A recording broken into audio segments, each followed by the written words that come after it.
संत समाज ने 11 सूत्रीय मांगों को लेकर किया शांत मार्च, मुख्यमंत्री को सौंपा ज्ञापन।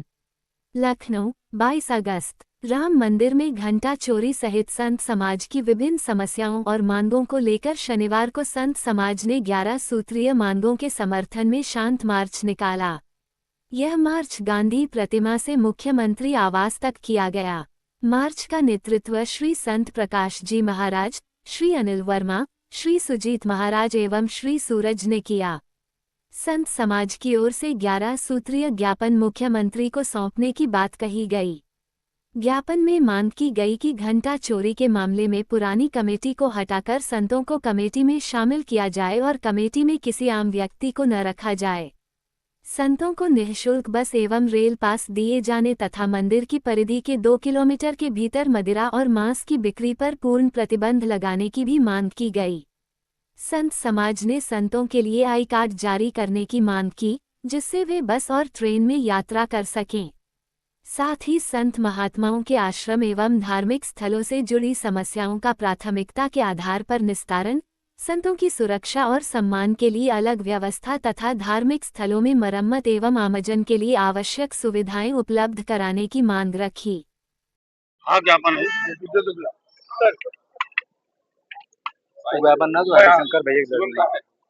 हेलो, आज मैं अनिल वर्मा, प्रदेश अध्यक्ष राष्ट्रीय कुर्मी महासंघ। संत महाराज जी के नेतृत्व में, सुजीत महाराज जी के नेतृत्व में, हरिशंकर भैया के नेतृत्व में और सूरज जी के नेतृत्व में आज हम लोग सांकेतिक मार्च कर रहे हैं। संतों का ये मार्च है। संत महाराज जी के नेतृत्व में 11 सूत्री मांगे हम लोग माननीय मुख्यमंत्री को अवगत कराएंगे। अगर माननीय मुख्यमंत्री ने इन मांगों पर विचार सही दृष्टि से नहीं किया तो निश्चित तौर पे दसियों हजार उत्तर प्रदेश का संत यहाँ आने का काम करेगा। सावन का महीना है, हम लोग संत आ रहे थे, संतों को मना किया गया। संतों को कहा गया कि आप अपनी रोजी रोटी न छोड़िए, आप पहले अपनी रोजी रोटी देखिए। सावन के महीने में संत का काम या तो अज्ञातवास होता है, या तो संत प्रयास करता है कि हम रुद्राभिषेक कराएं।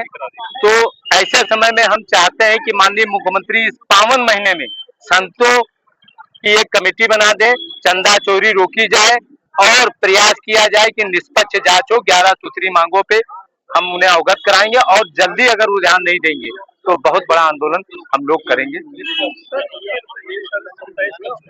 चलो आगे बात करो, देर हो रही, नहीं बोला जाता। अनिल वर्मा, मैं ये कहना चाहता हूं कि कुर्मी समाज पूरे उत्तर प्रदेश में एकजुट होगा, सरकार उसी की बनेगी। लखनऊ मंडल में अगर मेरा असर है, अनुप्रिया जी का असर अगर मिर्जा मंडल में है और प्रयागराज मंडल में अगर असर पल्लवी पटेल का है, तो लखनऊ मंडल में अगर मोहाली में आजादी के बाद सबसे बड़ी मैं रैली करा सकता हूँ, गोला गोकरनाथ में करा सकता हूँ, हरदोई में लगातार आंदोलन, लखनऊ में भी 1 लाख की रैली कराई थी।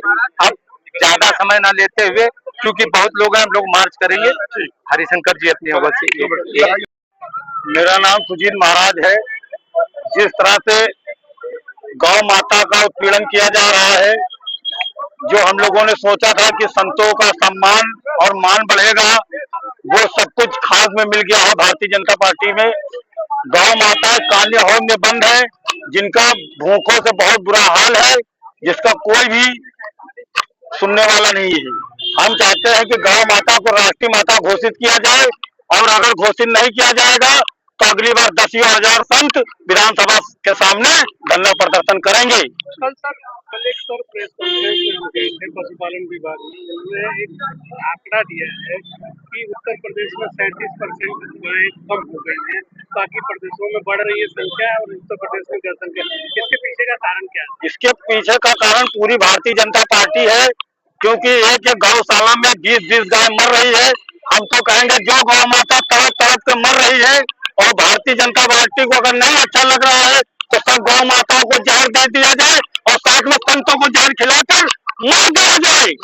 संत गाय के लिए जीता है और भगवान के लिए जीता है, और अगर ऐसा नहीं हो तो हजारों संत, 10,000 संत ये विधानसभा के सामने आप क्या करेगा जब गौशालाओं में 20-20 गाय मर रही है रोज डेली। सर आज तक के इतिहास में सर अब तक जितना बजट आता था गाँव में सबसे ज्यादा बजट योगी सरकार देती है, उसके पीछे के उसके बावजूद पे ये सब जैसा कि 20 लाख करोड़ रुपए गौशाले में घोटाला हो चुका है। इस बात की लिखित में है प्रमाण मेरे पास।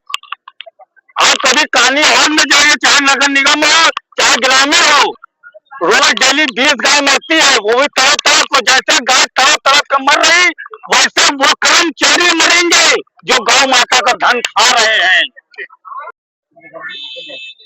सर ये राम मंदिर का इसमें संतों को शामिल करने की मांग है, आप इसको लेके एक बार प्रेस कॉन्फ्रेंस भी किए थे, अभी तक कुछ कार्रवाई नहीं हुई, अभी तक कोई कार्रवाई नहीं। आगे की क्या है? अभी तो आज माननीय मुख्यमंत्री जी को हम लोग 11 सूत्री मांग को लेकर के जा रहे हैं देने। अगर वो लेंगे तो ठीक है, नहीं आगे हम लोग और अपनी तैयारी करेंगे, क्योंकि सावन चल रहा है। सावन में सारे साधु संत अभी मंदिरों में अपने बैठे हुए हैं।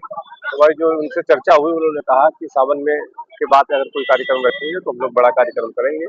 अगर माननीय मुख्यमंत्री जी हमारी ये मांगे मान लेते हैं तो आगे हमको कोई कार्यक्रम की आवश्यकता नहीं पड़ेगी।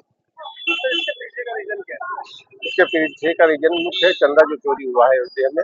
चंदा चोरी में हम लोग चाहते हैं कि कोई अधिकारी न रखा जाए, सिर्फ जो भी रखे जाए सारे साधु संत रखे जाए, क्योंकि साधु संत अगर कमेटी में होते, अधिकारी न होते तो शायद चंदा चोरी न हुई होती।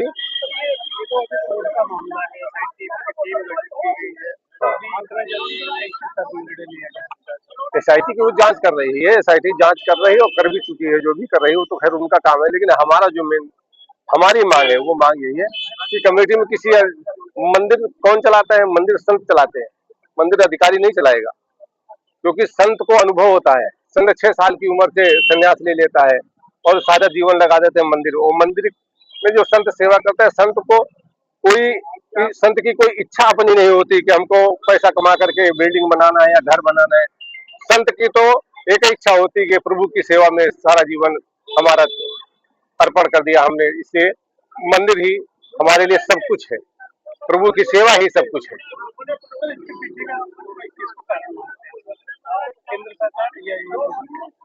अब केंद्र सरकार या यूपी सरकार, हमें तो लग रहा मुख्यमंत्री जी करना चाह रहे हैं, लेकिन कुछ हो नहीं पा रहा है, मुख्यमंत्री जी की चल नहीं रही।